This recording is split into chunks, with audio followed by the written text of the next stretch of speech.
These are the three automotive giants who just declared war on Formula One's status quo. Audi is taking over Sauber, Cadillac just stole the 11th grid slot, and Red Bull is risking everything on a homemade engine.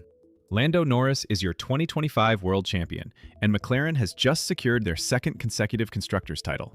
While the Papaya team celebrates in Woking, the rest of the paddock is panicking about what happens in exactly 45 days. January 1st, 2026 marks the biggest regulation change in the sport's history, and three massive forces are colliding to control it. We are standing on the edge of a financial and technical cliff. For the first time since 2016, a brand new 11th team is joining the grid. Cadillac has officially received the green light, but it came with a brutal twist for the Andretti family. Meanwhile, the German powerhouse Audi has completed its full takeover of Sauber, erasing a 30-year legacy to build a factory juggernaut. Red Bull, after finishing third in the 2025 standings, is abandoning Honda to build their own engine with Ford. This goes beyond a racing season approaching. It is a battle for survival between the world's biggest car manufacturers. The team making the loudest noise in Switzerland right now is Audi, having officially killed off the Sauber name. As of this morning, the Hinwil factory is rebranding to the Audi Revolut F1 team. They aren't just slapping stickers on a car, they bought the whole operation for over $600 million. Mattia Binotto is running the show, and he just poached Jonathan Wheatley from Red Bull to be his general, which is a serious statement of intent. They saw Sauber finish 9th this year, but those 70 points and Nico Hulkenberg's shock podium at Silverstone proved the car has life. Now, they are injecting German efficiency and a massive budget into it. The launch is set for January 20th in Berlin, and industry rumors say the livery is going to be a stunning departure from the neon green we got used to. The driver lineup for Audi is a perfect mix of youth and experience. They locked down Nico Hulkenberg early, valuing his technical feedback above everything else. The real headline involves the kid sitting next to him, Gabriel Bortoleto. The Brazilian sensation just wrapped up the Formula 2 title, and Audi chose him over established winners like Valtteri Bottas. It is a ruthless move, with Bottas out and Bortoleto in. Audi is betting that a hungry rookie will push the car harder than a veteran looking for a paycheck, which is a risky strategy. If the 2026 engine has reliability issues, a rookie might struggle to give the right feedback. Binotto has been clear that they are building for 2028 rather than just 2026, making this a long game. Look at the biggest shocker of the year, with Cadillac joining the grid for 2026. For months, people thought F1 would lock the door at 10 teams forever. General Motors threw their weight around, and money talks. The price was that the Andretti name had to go. The team is officially the Cadillac Formula One team, operated by TWG Motorsports. Michael Andretti stepped down, and Dan Tauris is the man writing the checks now. It is brutal politics, but it worked. They will use Ferrari engines for the first 2 seasons, while they build their own monster power unit for 2028. This allows them to hit the track immediately without the embarrassment of an underpowered engine. They are setting up shop in Silverstone, right in Aston. The Cadillac story gets even wilder from here. Since they are a new team, they needed drivers who know how to develop a car from scratch.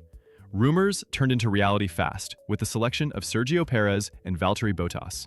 The two veterans, who were pushed out of Red Bull and Sauber, have found a lifeline at Cadillac. It makes perfect sense, given the 400 Grand Prix starts between them.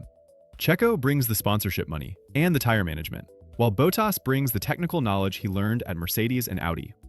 To add some American flair, they signed Colton Herta as their reserve driver. It is a lineup built for stability rather than raw speed, which is exactly what a new team needs to survive year one. While Audi and Cadillac are buying their way in, Red Bull is trying to build their way out of a corner. They lost the constructors' title to McLaren again this year, and now they face their biggest threat yet. The Honda engine that powered Max Verstappen to his titles is gone. In its place is Red Bull Ford powertrains. This is the first time in history an energy drink company has tried to build a Formula One engine from scratch. Reports from the Milton Keynes dyno are mixed. Some say the electrical deployment is incredible, while others whisper that the internal combustion engine is vibrating too much. It is the peak stress moment. If this engine fails, Max Verstappen has an exit clause for 2027, meaning the stakes could not be higher. Max Verstappen is staying for 2026, but his garage is going to look very different. Sergio Perez is gone to Cadillac, and Red Bull has finally promoted from within. Isaac Hadjar is the chosen one. The French youngster impressed everyone at Racing Bulls this year, and Helmut Marko gave the order. Hajar is fast, aggressive, and cheap. Putting a rookie next to Max Verstappen is a recipe for drama, as we saw what happened to Albon and Gasly. If the Ford engine is tricky to drive, Hajar could crumble. However, if he matches Max's pace, we could see a repeat of the Rosberg-Hamilton war. Red Bull is taking a massive gamble on youth just when they need stability the most. The money involved here is staggering. Audi paid $600 million just for the keys to the factory. General Motors is prepared to spend over $1 billion to get Cadillac up to speed by 2028. Red Bull has invested $500 million into their new engine campus. This is an arms race. The budget cap is supposed to level the playing field, but these initial investments in infrastructure are exempt. Audi is upgrading wind tunnels in Hinwil, while Cadillac is building a state-of-the-art facility in Indiana and the UK. Red Bull is poaching Mercedes engine engineers for triple their salaries. The frantic spending we are seeing this December is going to define the grid order for the next decade. The other teams are certainly not sleeping while these three giants fight. Mercedes finished second this year, and they have Kimi Antonelli stepping up alongside George Russell.